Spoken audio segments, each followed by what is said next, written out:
Last day हम लोग basically discuss किए थे, लास्ट वाले वीडियो में, लास्ट वाले पार्ट में हम लोग डिस्कस किए थे कि हमारे पास बाइनोमियल क्या है और बाइनोमियल में किस किस टॉपिक के ऊपर डिस्कस करना है।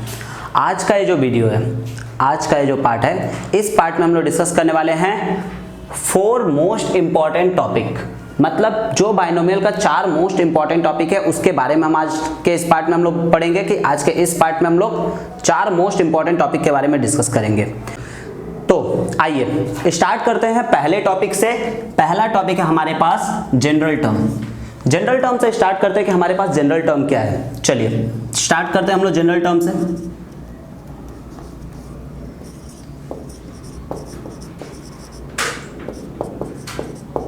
जनरल टर्म देखिए, बेसिकली बाइनोमियल में एक फॉर्मूला यहाँ से हमारे पास स्टार्ट होता है। ये जनरल टर्म से बहुत ही ज़्यादा इजी हो जाता है बाइनोमियल, और ज़्यादातर हमारे पास बोर्ड्स में या फिर हमारे पास आपके एग्जाम में, बीकॉम एग्जाम में ज़्यादातर जनरल टर्म से ही क्वेश्चंस को पूछे जाते हैं, क्वेश्चंस दिए जाते हैं। कैसे करके क्वेश्चंस होते हैं, इन सभी चीज़ों के ऊपर भी हम लोग डिस्कस करेंगे। फिलहाल हम लोग डिस्कस करते हैं कि जनरल टर्म होता क्या है। यूजुअली जनरल टर्म में हमें एक फॉर्मूला दिया गया, इसे हम लोग डिनोट करते हैं, it is denoted by TR+1। इसे हम लोग TR+1 भी बोलते हैं, इसे हम लोग आरेख टर्म भी बोलते हैं, ठीक है। तो बेसिकली देखिए, इसे TR+1 टर्म बोलते हैं। क्यों बोलते हैं उसके ऊपर हम लोग डिस्कस करते हैं। सबसे पहले तो यहाँ पे इसका जो फॉर्मूला है TR+1 इज इक्वल्स टू हमारे पास होता है NCR into A⁻n - R into B⁻R। जब भी हमारे पास क्वेश्चन होगा इस तरह से, तब हम लोग ये फॉर्मूला अप्लाई करेंगे, A+B⁻n जैसा, ठीक है। मतलब कि जब भी हमारे पास A+B⁻n दिया हुआ है और उसमें हमारे पास मेंशन किया हुआ जाएगा कि हमें क्वेश्चन करना है इस तरह से, मीन 7 टर्म फाइंड आउट करना है या 6 टर्म फाइंड आउट करना है या 5 टर्म फाइंड आउट करना है, तो कैसे करके हम लोग फाइंड आउट करेंगे उसी के ऊपर हम लोग डिस्कस करते हैं इसमें। तो देखिए, ये हमारा एक फॉर्मूला हुआ यहाँ पे। अगर मान लीजिए ये जो हमारा टर्म है, ये जो हमारा बाइनोमियल है, ये अगर नेगेटिव में होता है तब हम लोग कैसे करके इस फॉर्मूला को लिखेंगे। तो बस नेगेटिव के लिए एक स्लाइड सा चेंज होगा इसमें, वो होगा TR+1 is equals to NCR into A⁻n - R into B⁻R into -1 जब हमारे पास क्वेश्चन होगा A-B⁻n जैसा, ठीक है। तो ये हमारे पास फॉर्म हुआ। अब बेसिकली यूजुअली हमारे पास इसमें क्वेश्चन कैसे आता है, देखिए बोला जाएगा find the 7 term in the expansion of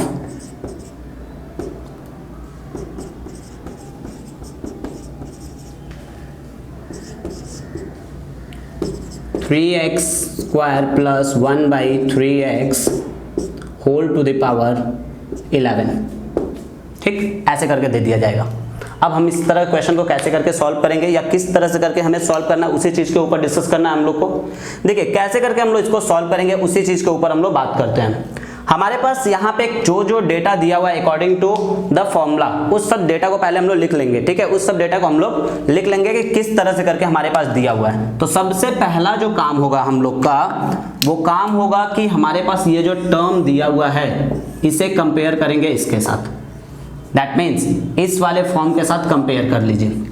compare करने के साथ ही हमें मिलेगा यहाँ पे A इक्वल्स टू अपने पास दिया हुआ 3x², B इक्वल्स टू दिया हुआ हमारे पास 3x और n इक्वल्स टू हमारे पास दिया हुआ 11, ठीक है। कंपेयर कर लिए, पर यहाँ पे इस फॉर्मूला के अकॉर्डिंगली हमारे पास एक चीज नहीं है, जो कि है वो R का वैल्यू इस फॉर्मूला के अकॉर्डिंग हमारे पास नहीं है। तो हमें सबसे पहले R के वैल्यू को चाहिए यहाँ पे। चलिए R का वैल्यू कैसे निकाला जाता है, देखिए उसे हम लोग लिखते हैं कैसे करके। यहाँ पे R का वैल्यू इसके अंदर होगा, इस टर्म के अंदर में होगा। दैट मीन्स 7 टर्म बोला गया है, तो 7 टर्म के अंदर में हमारे पास R का वैल्यू होगा। तो हम लोग 7 टर्म के अंदर में लिखते कैसे हैं, देखिए इसी को फ्रेम कैसे करना है। हमें निकालना है T7 का वैल्यू, यानी कि T7 is equals to formula होता है हमारे पास NCR, यानी कि T7 को हम लोग लिखेंगे इस तरह के फॉर्मेट में, दैट मीन्स R+1 के फॉर्म में, यानी 7 को स्प्लिट करेंगे 2 पार्ट में और लिखेंगे 6+1। हमेशा क्या करना है, इस 7 से ही तोड़ के हमें निकालना है, मतलब जितना टर्म बोला जाए उसी से ही एक को खाली अलग कर लेना है, बाकी टर्म को ऐसे ही छोड़ देना है, ठीक है। तो यानी कि हमारे पास ये हो गया इज इक्वल्स टू, फॉर्मूला होता है हमारे पास NCR, n हमारे पास दिया हुआ है, कितना दिया हुआ है 11C, R का मतलब यहाँ पे हो गया हमारे पास 6 into a to the power, that means 3x² whole to the power 11 minus R का मतलब 6 into b to the power, यानी कि 1/3x whole to the power R, that means 6। बस अब इसे ही हमें सॉल्व करना है, सॉल्व करने से जो हमारा आंसर आएगा वही हो गया फाइनल आंसर हमारे पास। तो देखिए इसका सॉल्यूशन हम लोग यहाँ पे कर लेते हैं। हमारे पास यहाँ पे दिया हुआ है t 6+1 is equals to 11C6 into a है हमारे पास 3x² whole to the power 11 minus 6 और b है हमारे पास 1/3x whole to the power 6। हम आप लोग को बताए थे कि 11C6 का वैल्यू कैसे निकाला जाता है, तो देखिए इसके लिए हम लोग फॉर्मूला लिखे थे NCR is equals to n factorial divided by n minus r factorial into r factorial. तो यानी कि हमारे पास इसी फॉर्मूला के अकॉर्डिंगली हम लोग निकालेंगे 11C6 का वैल्यू। तो यानी 11C6 का वैल्यू हमारे पास जो होगा वो होगा 11 factorial by 11 minus 6 factorial into 6 factorial, यानी फाइनली हमारे पास आएगा 11, 10, 9, 8, 7 और 6 फैक्टोरियल तक डिवाइडेड बाई 11 में से 6 माइनस करेंगे तो 5 हो जाएगा, तो 5 फैक्टोरियल को तोड़ दे रहा है, 5, 4, 3, 2, 1 और into 6 factorial. 6 factorial cancel out हो गया, 5 2 जा 10 कैंसिल आउट हो गया, 4 से 8 2 टाइम में कट गया, 3 से 9 3 टाइम में कट गया, यानी अपने पास बचा यहाँ पे 11 इंटू 3 इंटू 2 इंटू 7, यानी 33 66 इंटू 7 करना है हम लोग को, यानी कि 42 का 2 4 कैरी और 6 7 जा 42 और 4 46, दैट मीन्स 462 आ रहा हमारे पास 11C6 का वैल्यू। कितना आ रहा है 462, तो यानी कि हमारा 462 है, तो यहाँ पे लिखेंगे 462 into 3x² whole to the power 5 into 1/3x to the power 6, यानी कि 462 इंटू 3 का power 5 into x to the power 10 हो जाएगा, पावर को मल्टीप्लाई कर देंगे तो, और फिर इंटू अपने पास आएगा 1/3 का पावर 6 इंटू x का पावर 6, यानी कि 6 बार कटेगा, 1 बार बचा है। यहाँ हमारे पास 6 बार कटा, 4 बार बचा है, यानी आया 462 into x to the power 4 divided by, यहाँ पे बचा अपने पास 3 1 टाइम, यानी कि 3 से तो डिवाइड होगा नहीं, एक बार देख लेते हैं, हो जा रहा है डिवाइड 3 से, 3 1 जा 3 1 कैरी हुआ, 3 5 जा 15 1 कैरी हुआ, यहाँ पे 1 बचा हुआ है रिमाइंडर, एंड देन 3 4 जा 12, यानी कि अपने पास आंसर जो आया वो आया 154x to the power 4 is the final answer. तो देखिए कितना सिंपल है, कितना इजी है, हमें करना कुछ नहीं है इस तरह के सम में, हमें सिर्फ और सिर्फ कॉन्सेंट्रेट किसके ऊपर करना है, ये टर्म का फॉर्मूला पे। दैट मीन्स जिसको भी फॉर्मूला याद रहेगा वो बहुत ही आसानी से सम को सॉल्व कर सकता है। देखिए ये तो हुआ हमारे पास सम के ऊपर बात कि हम लोग सम को कैसे करके सॉल्व करेंगे और किस तरह से करके सॉल्व करेंगे। देखिए आप लोग इसे सबसे पहले नोट डाउन कर लीजिए, क्योंकि देखिए नोट डाउन करना जरूरी है। अगर आप लोग हर चीज को लिखते हैं, लिख के रखते हैं, तो वो आप लोग के लिए बेनिफिशियल होगा, वो आप लोग के लिए बहुत ही अच्छा होगा। तो आप लोग इसे नोट डाउन करेंगे तो आप लोग का सॉल्यूशन समझ में आएगा कि कहाँ पे क्या गड़बड़ी हो सका था या कहाँ पे क्या प्रॉब्लम होगा आप लोग को। तो वो आप लोग जो भी प्रॉब्लम होगा आप लोग डायरेक्टली हम लोग से बोल सकते हैं, डायरेक्टली हम लोग से बात कर सकते हैं, कोई प्रॉब्लम नहीं है इसमें। चलिए इसे नोट डाउन कर लीजिए, फिर आगे के क्वेश्चन पे बढ़ते हैं हम लोग। तो आइए एक और क्वेश्चन के ऊपर डिस्कस करते हैं इसी जनरल टर्म के ऊपर। देखिए क्वेश्चन अगर मान लीजिए ऐसे दिया हुआ है कि find the 9th term in the expansion of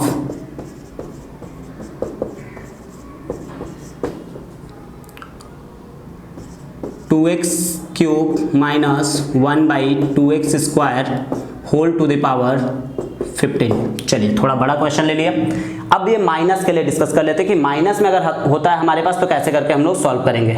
ठीक है, तो देखिए ध्यान दीजिएगा, इसमें हम लोग माइनस के लिए कैसे करके इसको सॉल्व करना है। सबसे पहले तो हमें क्या करना है, ये जो हमारा टर्म है उसे फॉर्मूला से कंपेयर कर लेना है। तो फॉर्मूला अपने पास क्या था, TR+1 is equals to NCR into A to the power n minus R into B to the power R। ठीक, और ये माइनस में है तो माइनस के लिए एक और चीज बताए थे कि -1 टू द पावर R, यानी कि हमारे पास फॉर्मूला में रहेगा a minus B whole to the power n जैसा। तो यानी कि इस वाले टर्म के साथ कंपेयर करना है इस वाले टर्म को। तो सबसे पहले हम लोग कंपैरिजन कर लेते हैं। कंपेयर करेंगे तो अपने पास मिलेगा a equals to 2x cube, b equals to 1/2x square और n इक्वल्स टू 15। अब हमें करना क्या है, यहाँ पे देखिए सीधा सीधा फॉर्मूला में चला जाना है। यहाँ पे टर्म इसके अंदर छुपा हुआ है, that means T9 is equals to solution में T9 यानी कि लिखेंगे इसको T 8+1, हमेशा इसको 8+1 के फॉर्म में तोड़ देना है, इज इक्वल्स टू फॉर्मूला था NCR यानी n मीन्स दिया हुआ है 15, C R का मतलब हमारे पास अब आ गया यहाँ पे 8 into A to the power यानी कि 2x cube whole to the power 15 minus 8 into b to the power that means 1/2x square whole to the power 8 into -1 to the power 8। बस अब इसे फिर से हम लोग सॉल्व करेंगे उसी मेथड से। ये जो है हमारे पास 15C8 सॉल्व करिए, 15 factorial divided by 15 minus 8 factorial into 8 factorial into 2x cube whole to the power 15 में से 8 चला जाएगा तो अपने पास बचेगा 7 into 1/2x square whole to the power 8 into -1 का पावर अगर हम लोग 8 करते हैं तो +1 हो जाएगा ये। तो ये आया हमारे पास फाइनली यहाँ तक टर्म। अब उसके बाद बात करते हैं हम लोग, देखिए 15 को कैसे करके ब्रेक करना है। 15, 14, 13, 12, 11, 10, 9, 8 डिवाइडेड बाई 15 में से 8 जाएगा तो बचेगा अपने पास 7 फैक्टोरियल। तो 7 फैक्टोरियल को हम लोग रैंडमली शिफ्ट कर सकते हैं, 7, 6, 5, 4, 3, 2, 1 एंड देन 8 फैक्टोरियल जैसा वैसे ही रहने दीजिए into 2 to the power 7 into x का 21 हो जाएगा, 7 3 जा 21 इंटू 1/2 का पावर 8। ये कॉन्सेप्ट आप लोग समझ लीजिएगा कि AB का अगर पावर x दिया हुआ है तो इसका मतलब होता है ये x जो है वो A के लिए भी काम करेगा और B के लिए भी काम करेगा। तो यानी कि 2 का power 8 into x to the power 16 हो गया यहाँ पे, और 1 इंटू एनीथिंग करेंगे तो वही रह जाएगा। यानी कि फाइनली हमारे पास 8 फैक्टोरियल कैंसिल आउट हो गया, 7 से 14 2 टाइम में कट गया, 2 से 2 कैंसिल हो गया, 5 से 15 कट गया 3 टाइम्स में तो 5 3 15, 4 से 12 कट गया हमारे पास 3 बार में तो 6 से हमारे पास कटेगा 3 1 जा 3 और 3 2 जा, और 2 से हम लोग काट देते हैं 5 को। यानी कि हमारे पास बचा क्या देखिए 13 into 11 into 5 into 9 into 2 to the power 7। देखिए यहाँ भी डिडक्शन हो रहा है हमारे पास, टोटल 7 टाइम यहाँ पे 2 था और यहाँ पे 8 टाइम 2 था, तो यानी कि 1 टाइम बचा हुआ है, और यहाँ 21 टाइम है, यहाँ 16 टाइम है, दैट मीन्स 5 टाइम बचा हुआ है। तो यानी कि हमारे पास हो गया यहाँ पे x to the power 5 divided by 2 to the power 1। तो यानी कि अब हम लोग इसे मल्टीप्लाई कर देना है सिर्फ। तो मल्टीप्लाई करेंगे तो हमारे पास क्या आएगा देखिए, फाइनली 13 इंटू 11 इंटू 5 इंटू 9 यानी कि 55 और 13 9 5 45 कर दीजिए और इसको मल्टीप्लाई कर लेते हैं। तो यानी 11 3 जा 33, 11 1 जा 11 और 3 कैरी था तो हो गया हमारे पास 14 इंटू 5 9 जा 45 divided by 2 x to the power 5, और इसे मल्टीप्लाई करेंगे तो 45 3 जा 135, 5 13 कैरी 45 4 जा 180 180 और 13 करेंगे तो आएगा 193, तो 93 का आएगा हमारे पास 3 19 कैरी और 45 1 जा 45 और 19 कर देंगे तो हो जाएगा 54। That means 5435/2 x to the power 5। तो ये हो गया हमारे पास फाइनल आंसर। तो चाहे वो नेगेटिव टर्म रहे चाहे वो पॉजिटिव टर्म रहे, दोनों का ही कॉन्सेप्ट सिमिलर है, दोनों में ही हमें करना कुछ नहीं है, सिर्फ और सिर्फ हमें याद रखना है, तो वो है ये फॉर्मूला। तो अगर आपको जितने अच्छे से फॉर्मूला याद है आप उतना जल्दी क्वेश्चन पे मूव कर सकते हैं। तो ये तो था हमारे पास जनरल टर्म के ऊपर। अब हम लोग डिस्कस करेंगे इसी में मिडिल टर्म के ऊपर, फिर उसके बाद से कोएफिशिएंट एंड देन फिर इंडिपेंडेंट। तो लास्ट क्वेश्चन हम लोग डिस्कस किए बाइनोमियल थ्योरम का। टाइप्स ऑफ बाइनोमियल थ्योरम बोलते हैं कि टाइप्स ऑफ बाइनोमियल थ्योरम के ऊपर ही डिस्कस कर रहे हैं हम लोग कि टाइप्स ऑफ बाइनोमियल थ्योरम में हमें किन किन टॉपिक के ऊपर पढ़ना है। तो सबसे पहला जो टाइप्स ऑफ बाइनोमियल थ्योरम था, जो कि अभी हमने आपको बताया कि हमारे पास सबसे पहला जो बाइनोमियल थ्योरम था टाइप्स ऑफ, वो था हमारे पास जनरल फॉर्म, और दूसरा जो था हमारे पास वो था मिडिल टर्म। दैट मीन्स हमारे पास दो तरह का मिडिल टर्म होता है, एक होता है ऑड के लिए और दूसरा होता है हमारे पास इवन के लिए। तो आइए हम लोग डिस्कस करते हैं मिडिल टर्म से ही कि मिडिल टर्म हमारे पास क्या है। तो आइए स्टार्ट करते हैं मिडिल टर्म से, क्योंकि जनरल टर्म हम लोग डिस्कस कर चुके थे। तो यानी कि मिडिल टर्म, यानी कि ये जो हमारा टॉपिक है मिडिल टर्म, ये जनरल टर्म से ही रिलेटेड है, जनरल टर्म से ही रिलेट करके ये टॉपिक को बनाया गया है और इस टॉपिक को दिया गया है। तो यहाँ पे हम लोग बात करेंगे मिडिल टर्म में कि हमारे पास मिडिल टर्म में किन दो टॉपिक के ऊपर डिस्कस करना है हमें। तो यहाँ पे मिडिल टर्म जो होता है वो बेसिकली दो तरह का होता है, एक होता है फॉर इवन, मतलब एक इवन के लिए होता है, और दूसरा होता है फॉर ऑड। तो सबसे पहले हम लोग इवन के लिए मिडिल टर्म का फॉर्मूला पढ़ लेते हैं। इवन, तो देखिए इवन के लिए जो हमारा मिडिल टर्म का जो फॉर्मूला होता है वो कुछ इस तरह से होता है। Middle term is equals to n/2 + 1 th term. ये हमारे पास होता है मिडिल टर्म के लिए। यहाँ पे n का मतलब हमारे पास पावर होता है, जो भी हमारे पास बाइनोमियल का पावर दिया रहता है वो हमारे पास n कहलाता है। तो यानी n का मतलब पावर हो गया यहाँ पे। और फॉर ऑड के लिए जो हमारे पास मिडिल टर्म का जो फॉर्मूला होता है, तो यही ऑड में ही हमें दो बार मिडिल टर्म निकालना पड़ता है। तो एक बार हम लोग मिडिल टर्म लिखेंगे,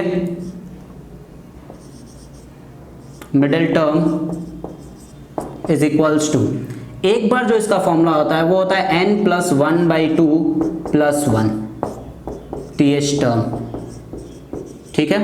और एक बार फिर मिडिल टर्म इसमें निकालते हैं ऑड में। तो यही थोड़ा सा प्रॉब्लम वाला चीज है कि यहाँ पे जब भी ऑड में आपका पावर दिया रहेगा तो आपको दो बार निकालना पड़ेगा। तो यानी कि ऑड के लिए जो मिडिल टर्म का फॉर्मूला होता है वो होता है n + 1/2 - 1 th टर्म, ठीक है। देखिए तो ये तो था हमारे पास फॉर्म, मतलब कि यहां से हम लोग क्या करेंगे, टर्म निकाल लेंगे और टर्म निकालने के बाद जनरल फॉर्म का यूज करके हम लोग क्या करेंगे, इस क्वेश्चन को सॉल्व करेंगे। तो चलिए डिस्कस करते हैं इसके ऊपर क्वेश्चंस। इसे आप लोग पहले नोट डाउन कर लीजिए।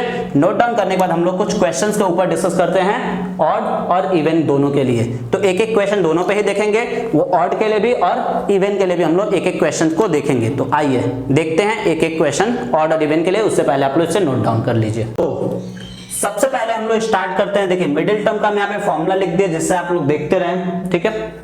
मिडिल टर्म का ये फॉर्मूला हम इवन के लिए लिखे, शॉर्ट में यहाँ पे लिखे मिडिल टर्म MT, ठीक है। मिडिल टर्म फॉर इवन के लिए ये फॉर्मूला है हमारे पास, और यहाँ पे लिख दे मिडिल टर्म का ऑड के लिए दोनों फॉर्मूला, ठीक है। ऑड और इवन दोनों के लिए ही हम यहाँ पे फॉर्मूला लिख दिए आप लोग के पास। आप लोग ये दोनों फॉर्मूला को देखते रहिएगा, जिसके अकॉर्डिंगली हम यहाँ पे बैठाएंगे। यहाँ पे एक क्वेश्चन ले एग्जाम्पल के तौर पे, find the middle term. Question क्या है, find the middle term in the expansion of x/3 + 9y whole to the power 10। तो यहाँ पे हम लोग सबसे पहले क्वेश्चन को लेके आते हैं यहाँ पे सॉल्यूशन पे। सॉल्यूशन यानी अपने पास है x/3 + 9y whole to the power है 10, यानी n का वैल्यू अपने पास हो गया 10, ठीक है। 10 जो है ये हमारा ऑड है कि इवन, तो सभी को पता है कि 10 क्या है, इवन। तो यानी कि ये हमारा इवन है, तो यानी कि हम लोग क्या करेंगे, इवन वाला फॉर्मूला लगाएंगे मिडिल टर्म का। तो सबसे पहले यहां पे निकालेंगे middle term. Middle term is equals to, even के लिए फॉर्मूला पढ़ा है n/2 + 1 th term. That means सबसे पहले यहां से हमारे पास टर्म निकलेगा, यानी कि th, ठीक है, n/2 यानी n है 10, 10/2 + 1 यानी कि फाइनली हमारे पास 10/2 करेंगे तो 5, 5 + 1 हो जाएगा 6 टर्म। तो यानी कि हमें 6 टर्म का वैल्यू निकालना है। कौन सा फॉर्मूला यूज करके 6 टर्म का वैल्यू निकालेंगे फ्रेंड्स?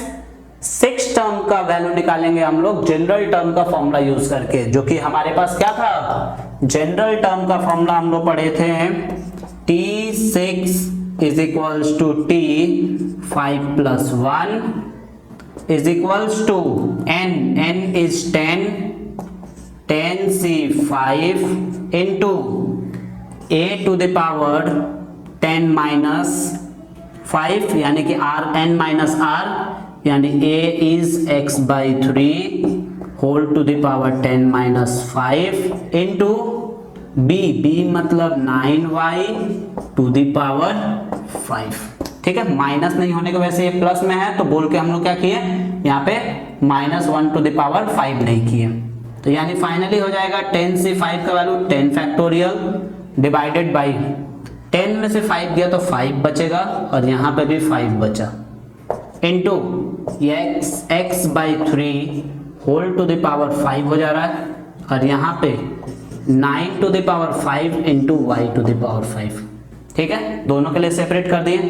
यानी फाइनली हमारे पास आ क्या रहा है, देखिए 10 फैक्टोरियल को शिफ्ट करेंगे 5 तक, 10, 9, 8, 7, 6 और 5 फैक्टोरियल डिवाइडेड बाई, यहाँ एक 5 फैक्टोरियल को ऐसे ही रहने देंगे और एक को पूरा शिफ्ट कर देंगे, 5, 4, 3, 2 और 1। ठीक है, इनटू यहाँ x to the power हो गया 5 बाई 3 to the power हो गया 5। यहाँ पे भी 9 to the power 5 है, तो 9 to the power 5 को देखिए हम लोग लिख सकते हैं 3 का स्क्वायर होल का 5 into y to the power 5। ठीक है, फाइनली ये हमारे पास यहाँ तक आ गया। अब हमें करना क्या है, देखिए हम लोग जो करेंगे यहाँ पे देखिए 5 फैक्टोरियल और 5 फैक्टोरियल कैंसिल हो गया, 5 2 जा 10 ये भी कैंसिल हो गया, 3 3 जा 9 और 4 2 जा 8 कैंसिल हो गया। दैट मीन्स फाइनली हमारे पास यहाँ पे बचा है 3 into 2 into 7 into 6 divided by 3 to the power 5। ठीक है, फाइनली ये 3 to the power 5 हम लोग लिख दिए, फिर इंटू ऊपर में बच रहा हमारे पास x to the power 5 into, ध्यान दीजिए अब यहाँ पे 5 2 जा 10, 5 2 जा 10, 3 to the power 2 है और whole to the power 5 है, तो पावर मल्टीप्लाई हो जाएगा, यानी 5 2 जा 10 यानी 3 का पावर हुआ 10 इंटू y का पावर हुआ 5। तो देखिए यहाँ 5 बार कट जाएगा तो 5 बार बचा, यानी फाइनली हमारे पास आ रहा है 2 3 जा 6, 6 7 जा कितना हो जाएगा हमारे पास, 2 3 जा 6, 6 7 जा हो जाएगा हमारे पास 42, और 42 इंटू 6 करेंगे तो कितना आएगा, 42 इंटू 6 कर देंगे तो हो जाएगा हमारे पास 252। तो यानी कि ऊपर में आया 252 into x to the power 5 into y to the power 5 into 3 to the power 5। तो चलिए 3 to the power 5 का वैल्यू निकाल लीजिए, 3 to the power 5 का वैल्यू निकलता है 4, ठीक है 243। तो यानी कि 252 into 243 into x to the power 5 into y to the power 5, यानी कि दोनों को मल्टीप्लाई करेंगे तो हमारे पास कुछ एक वैल्यू लमसम आएगा जो कि होगा 61236। 61236 आप लोग कैलसी से निकाल सकते हो, बिना कैलकुलेटर का तो आप लोग को निकालना नहीं है ये सभी चीज, कैलकुलेटर से कैलकुलेट करके निकालना है तो आराम से निकल जाएगा ये सभी चीज। हम ऑलरेडी इसको कैलकुलेट करके रखे थे, बोल के हम लिख दिए यहाँ पे फटाफट आप लोगों के लिए। तो यानी कि ये हो गया हमारे पास इसका फाइनल आंसर। तो ये तो था हमारे पास इवन के लिए। अब हम लोग इसमें बात करेंगे ऑड के लिए। उससे पहले आप लोग इसे नोट डाउन कर ले, जिससे आप लोग का पूरा कॉन्सेप्ट क्लियर रहे। आप लोग इसको देख लीजिए एक बार प्रॉपर वे में। जहां पे भी कैलकुलेशन है उसे कैलसी से ही करिएगा, कैलसी के अलावा आप लोग कैलकुलेशन नहीं करना है। बाकी बहुत इजी टर्म है, बहुत ही सिंपल वे है। तो एक डिस्कस करते हैं अब ऑड के ऊपर क्वेश्चन, और फिर बाकी का 2 टॉपिक के ऊपर भी डिस्कस करके इस पार्ट को हम लोग खत्म करेंगे आज। तो आइए डिस्कस करते हैं अब हम लोग ऑड के लिए क्वेश्चन पे। तो देखिए, find the middle term in the expansion of 3 minus X cube divided by 6 whole to the power 7। अगर basically whole to the power जो 7 इज अ ऑड, यानी कि ये फॉर्मूला हमारे पास ऑड के लिए जाएगा। तो सबसे पहले तो हम लोग यहां से क्या करेंगे, n के वैल्यू को निकालेंगे। तो n equals to 7 which is odd. ठीक है, तो यानी कि सबसे पहले यहाँ पे निकालेंगे मिडिल टर्म, 2 बार निकलेगा ऑड के लिए, जैसा कि आप लोग फॉर्मूला देख ही रहे हैं, ऊपर में लिखा हुआ है। यानी कि ऑड के लिए मिडिल टर्म का फॉर्मूला जो होता है वो होता है n + 1/2 + 1, और एक बार और होता है n + 1/2 - 1 th टर्म। ठीक है, तो यानी कि फाइनली हमारे पास n इज अ 7 + 1 8/2 कर देंगे तो आ जाएगा 4 + 1 करेंगे तो यहाँ पे आएगा 5th टर्म। थोड़ा एक लाइन स्किप किए यहाँ पे, 7 + 1, n का वैल्यू है 7 + 1/2, यानी 7 + 1 हो गया 8/2 किए तो 4 + 1 हो गया हमारे पास 5th। और यहाँ पे हो जाएगा 7 + 1 8/2, यानी कि 8/2 हो जाएगा हमारे पास। एक सेकेंड, फॉर्मूला में हम लोग थोड़ा सा मिस किए हैं। फॉर्मूला जो होगा हमारे पास ये प्लस ऐसे ही रहेगा, ये जो है हमारे पास ये हल्का सा चेंज होगा, स्लाइड सा। ठीक है, आप लोग आगे भी इसको ठीक कर लीजिएगा। ठीक है, आप लोग पहले जो लिखे हैं उसको भी एक बार ठीक कर लीजिएगा फॉर्मूला को, कि फॉर्मूला में एक जगह पे हम लोग माइनस का खाली हल्का सा मिस किए हैं। ठीक है, ये फॉर्मूला में n + 1/2 + 1 होता है, और एक होता है n - 1/2 + 1 होता है। ठीक है, ये हमारे पास ऑड के लिए फॉर्मूला है। थोड़ा सा यहाँ पे रेक्टिफाई कर लीजिएगा आप लोग, कि जिससे आप लोग का आगे का टर्म थोड़ा सा चेंज हो जाए। ठीक है, तो आगे के टर्म में थोड़ा सा चेंज करना है आप लोग को पहले के पार्ट में। ठीक, जहां पे हम लोग गलती से प्लस लिख दिए थे और उसका सेकेंड वाला माइनस लिखा गया था। ठीक है, तो उसे ठीक कर लीजिएगा आप लोग। तो देखिए, अब यहाँ पे जो हम लोग वैल्यू रखेंगे तो वो रखेंगे हम लोग n इज अ 7 - 1 इज 8। ठीक है, 7 - 1 इज 6/2 करेंगे तो आएगा हमारे पास 3, और 3 + 1 करेंगे तो यहाँ पे हो जाएगा 4th टर्म। ठीक है, तो यानी कि हमारे पास आया 5th और 4th टर्म का वैल्यू निकालना है उस क्वेश्चन से। ठीक है, तो यानी कि सबसे पहले हम लोग निकालते हैं 5th का वैल्यू।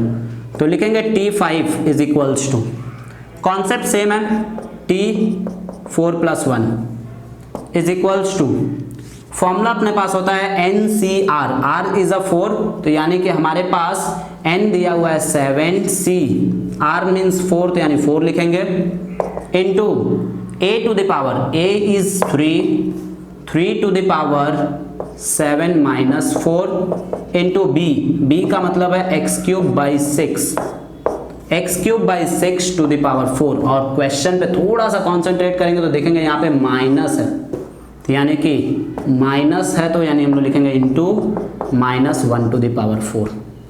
यानी इसे सॉल्व करेंगे तो हो जाएगा 7 फैक्टोरियल डिवाइडेड बाई 7 में से 4 गया तो बचा अपने पास 3 factorial into 4 factorial into 3 to the power हमारे पास बचेगा 3, क्योंकि 7 में से 4 गया, और यहाँ पे हो जाएगा हमारे पास x³ 4 × 3 = 12 divided by 6 to the power 4 into +1, क्योंकि हम लोग देख रहे हैं कि पावर इवन है, तो पावर इवन होने की वजह से साइन क्या होगा हमारा चेंज हो जाएगा।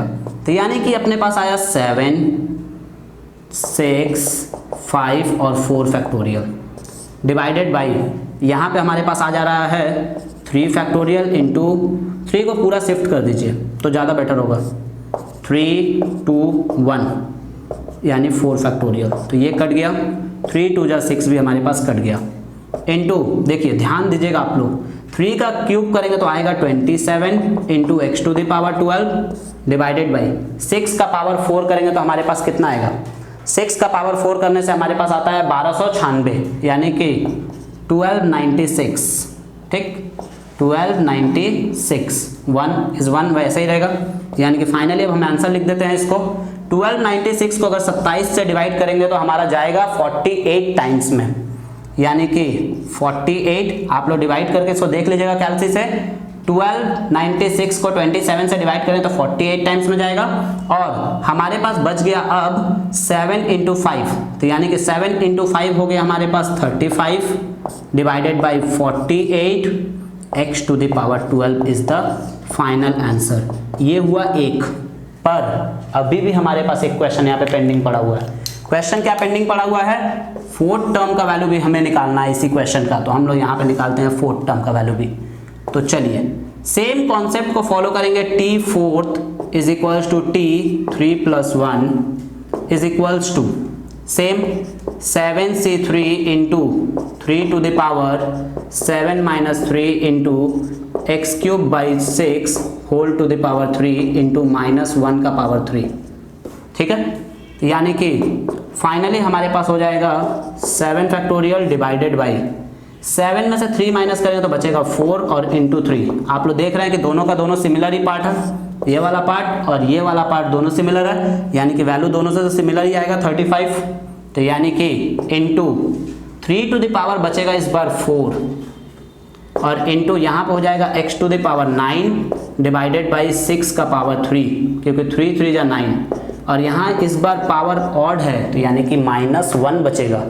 तो जो माइनस है उसे हम लोग सामने लेके चले आएंगे, तो यानी कि -7 फैक्टोरियल है हमारे पास, तो 7 फैक्टोरियल बाई इस पूरे को अगर हम लोग सॉल्व करते हैं तो अपने पास मिलेगा 35, ठीक है। जैसा कि आप लोग देख रहे हैं कि हम यहाँ पे ऑलरेडी पूरे को सॉल्व करके 35 लिखे हैं, ठीक। और यहाँ पे 3 का पावर 4 होता है 81 और into X to the power 9 divided by 3 का पावर, ठीक है 6 का पावर 3 करते हैं तो कितना आएगा हमारे पास 6 इंटू 6 36 इंटू 6 करेंगे तो आएगा 216, तो यानी कि 216। 81 से 216 को डिवाइड करो या फिर 3 से ही 216 को डिवाइड कर दीजिए, कितना बार में जाएगा देखिए एक बार। 81 से शायद 216 चला जाएगा आई थिंक, पॉइंट में आ जाएगा, तो पॉइंट में लाना नहीं है हम लोग को, तो हम लोग काम करते हैं 3 से ही डिवाइड कर लेते हैं। 3 से जाएगा ये हमारे पास 27 टाइम्स में और 3 से ये जाएगा 3 7 जा और बच गया 3 7 जा 21 और 3 2 जा 6, ठीक है। तो अब हमारे पास ये कटेगा, शायद ही कटेगा, किसी से कट नहीं रहा है, किसी से भी नहीं कट रहा, तो मल्टीप्लाई कर दीजिए 35 इंटू 27 35 और ये 3 से कट जाएगा, 3 से कटेगा 9 टाइम में और 3 से कटेगा 3 2 जा 6 और 3 4 जा 12, मतलब 24 बार में। तो यानी कि हमारे पास बचा है 35 इंटू 9, ये और कटेगा 3 3 जाते, एक बार और यहाँ पे हम नहीं काटते हैं, एक बार लाइन लिख लेते हैं हम यहाँ पे। तो देखिए बचा है -35 into 9 into X to the power 9 divided by 24, फिर हमारे पास 3 से 3 बार में, 3 से 8 बार में, यानी फाइनली हमारे पास बच रहा है 35 से 3 को मल्टीप्लाई करेंगे तो हो जाएगा 105 X to the power 9 divided by 8 is the final answer. तो ये था हमारे पास इसका calculation.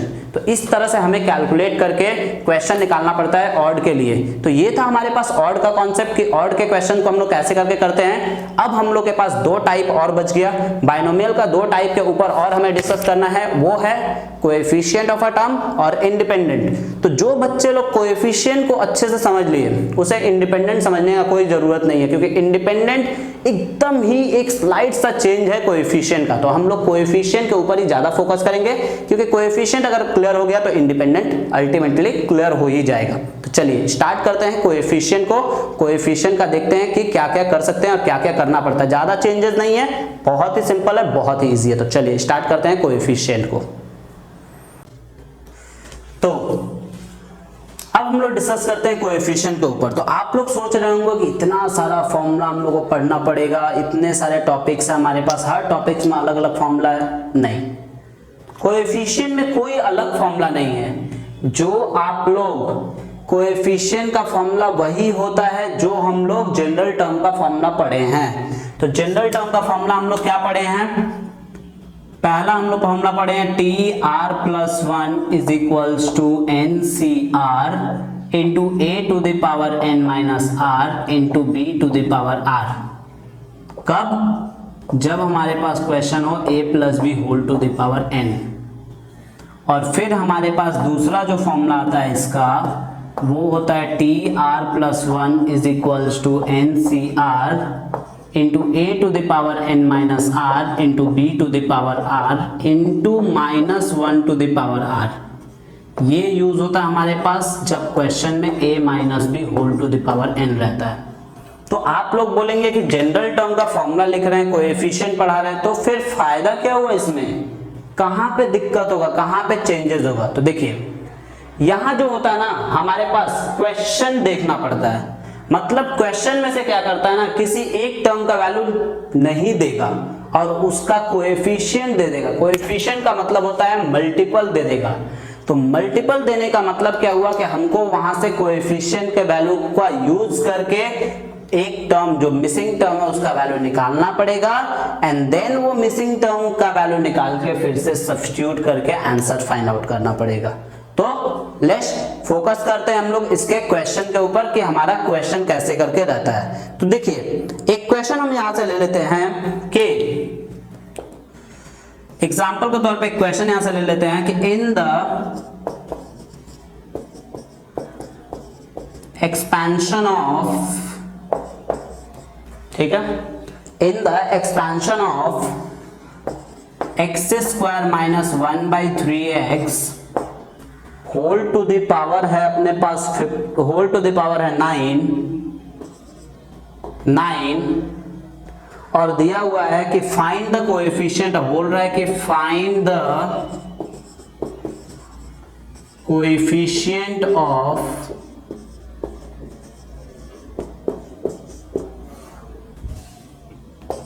x to the power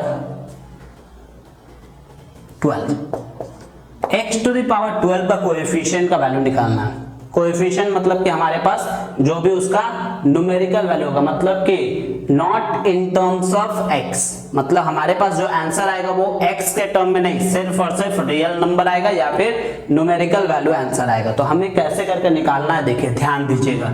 यहाँ पे हमारे पास according to question, according to comparison of this formula, ठीक है, अगर हम लोग इस क्वेश्चन को इस फॉर्मूला के थ्रू कंपेयर करते हैं तो कंपेयर करने पे हमें एक चीज दिखाई दे रहा है कि हमारे पास क्या क्या गिवन है। तो हमारे पास क्वेश्चन का सॉल्यूशन स्टार्ट करते हुए हम लोग लिख रहे हैं यहाँ पे a इज गिवन है x square, b is given है 1/3x और n इज गिवन है 9, इस माइनस वाले फॉर्म के अकॉर्डिंगली देख लीजिए आप लोग।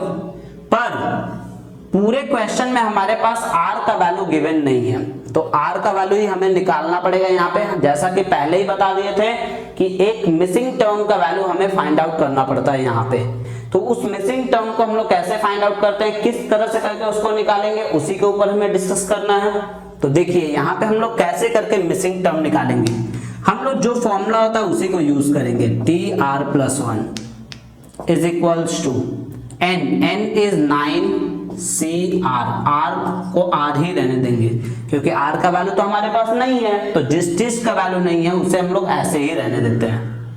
Into a to the power, that means X square whole to the power 9 minus r into b to the power, b means 1/3x whole to the power r into minus 1 to the power r। ठीक है, clear हो गया। यानी कि इसे expand मत करिए, इसे ऐसे ही रहने दीजिए अभी फिलहाल। 9cr into X to the power, इस 2 से मल्टीप्लाई करेंगे तो हो जाएगा 18 माइनस 2r और into 1/3x whole to the power r हो जाएगा और माइनस 1 का वैल्यू r हो जाएगा। ठीक है ना, यहां तक किसी को कोई प्रॉब्लम नहीं होना चाहिए। अब देखिए हमें यहां से करना क्या है, इसी के ऊपर हमें कंसंट्रेट करना है। ध्यान से फोकस करिएगा इसके ऊपर। ठीक है, 9cr into X to the power 18 minus 2r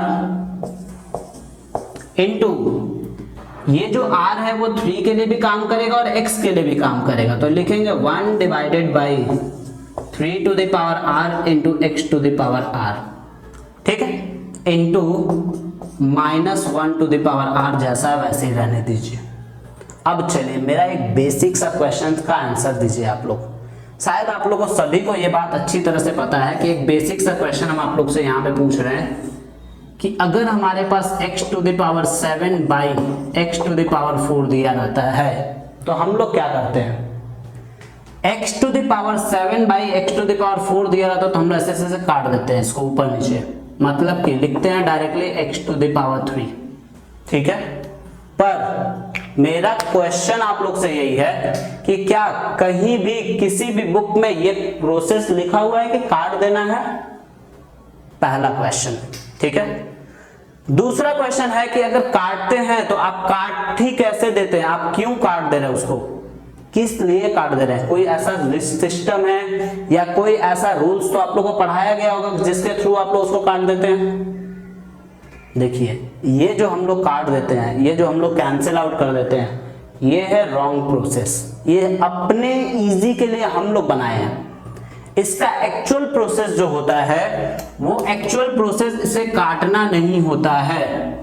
इसका एक्चुअल प्रोसेस जो हम लोग पढ़ते हैं वो पढ़ते हैं हम लोग कि x टू द पावर अगर 7 divided by x to the power 4 दिया हुआ है तो हम लोग क्या करते हैं, नीचे से पावर को अगर ऊपर ले जाएंगे तो वो हो जाएगा माइनस, दैट मीन्स 7 माइनस 4, यानी अपने पास आएगा x टू द पावर 3।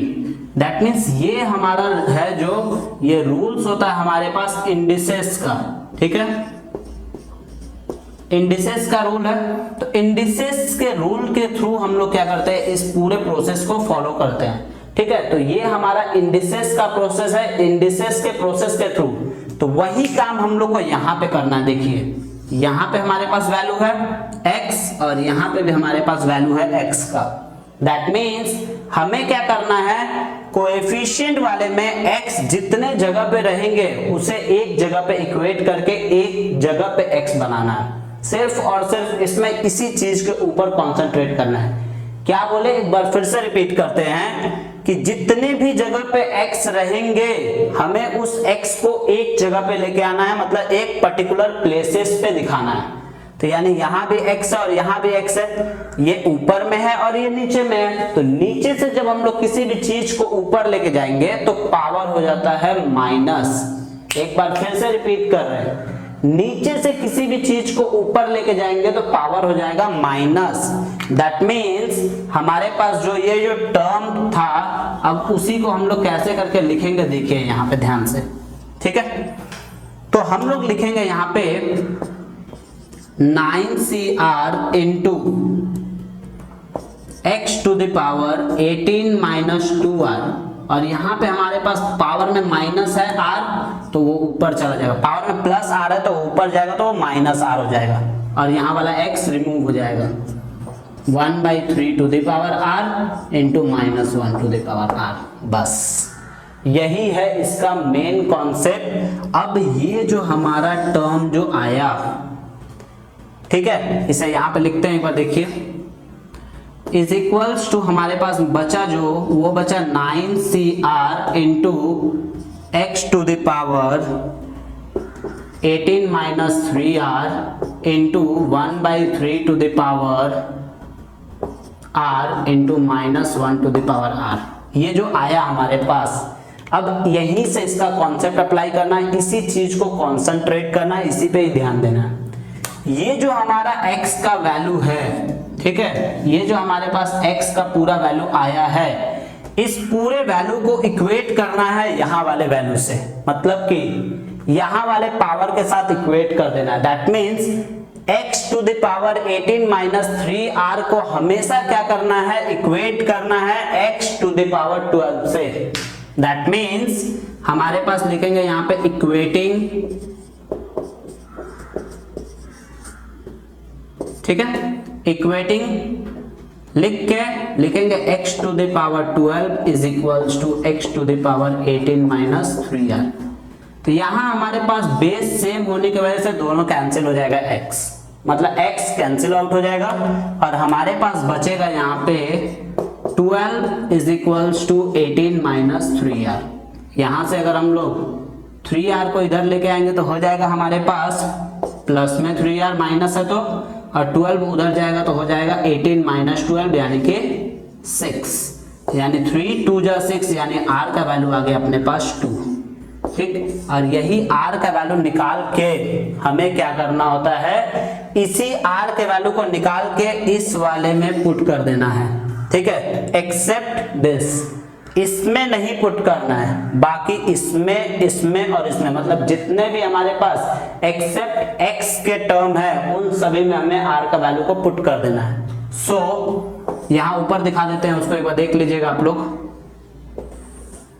सो हमारे पास हो जाएगा t r प्लस 1 था, ठीक है, क्या टर्म था हमारे पास, t r plus 1 is equals to आया हमारे पास 9cr into 1/3 to the power r into minus 1 to the power r। x वाले टर्म को हटा के लिखे हैं, तो यानी कि कोएफिशिएंट निकलेगा t r का मतलब ये मत कर दीजिएगा इसको 1 प्लस 1 कर दीजिएगा, डायरेक्टली r के वैल्यू को आपको यहाँ पे रखना है।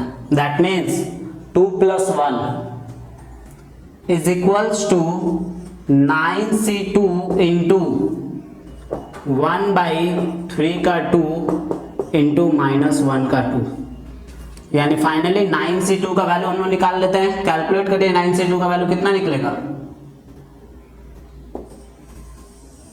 यानी हम लोग इसे कैलकुलेट करते हैं 9c2 का वैल्यू तो हो जाएगा 9 फैक्टोरियल डिवाइडेड बाय 9 में से माइनस करेंगे तो 7 factorial into 2 factorial into 1/9 into यहाँ पे हमारे पास हो जाएगा 1, क्योंकि ये माइनस है तो उसको क्या करेगा, पावर प्लस कर देगा, तो यहाँ 9 8 7 factorial divided by 7 factorial into 2 into 1 into 1/9, ठीक है, तो यानी कि 9 और 9 कट गया, 7 फैक्टोरियल कट गया, 2 2 जा 4 कट गया, यानी कि अपने पास आंसर इसका आया खाली 4, सिर्फ और सिर्फ 4 is the final answer.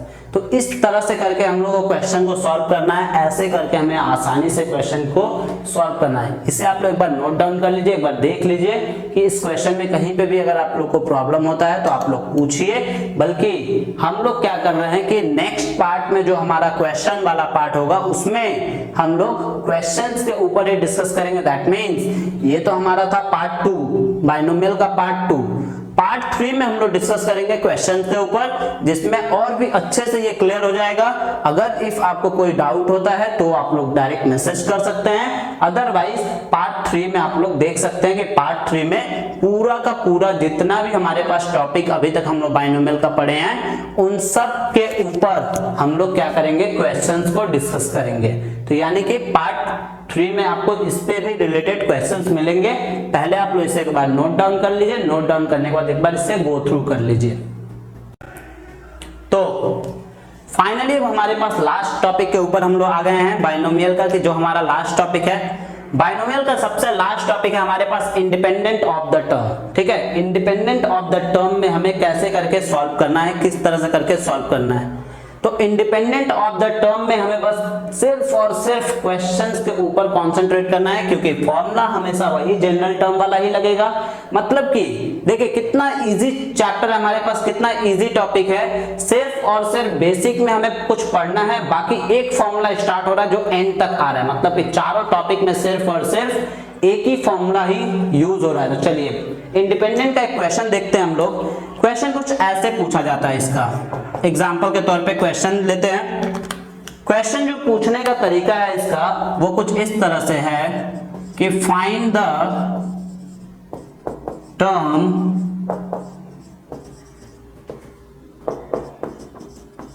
Independent of x, ठीक है, इन द एक्सपेंशन ऑफ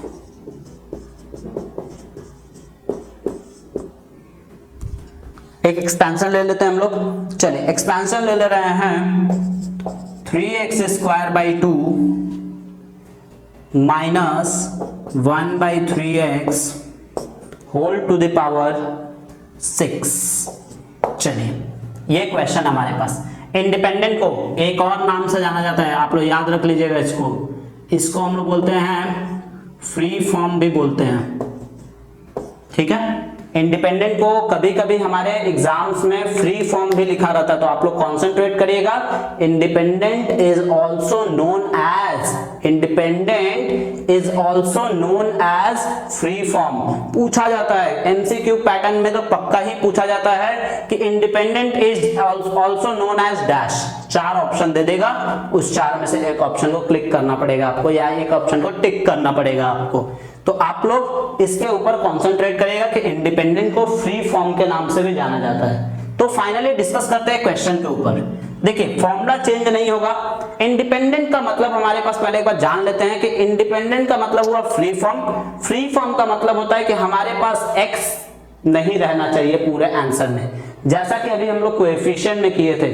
अभी हम लोग पिछले ही क्वेश्चन कोएफिशिएंट में यही किए थे कि हम लोग x के अलावा आंसर लेके आए थे, पर इसमें हमारे पास हमेशा क्या होता है कि इंडिपेंडेंट में हमेशा x टू द पावर 0 से हमें इक्वेट करना होता है।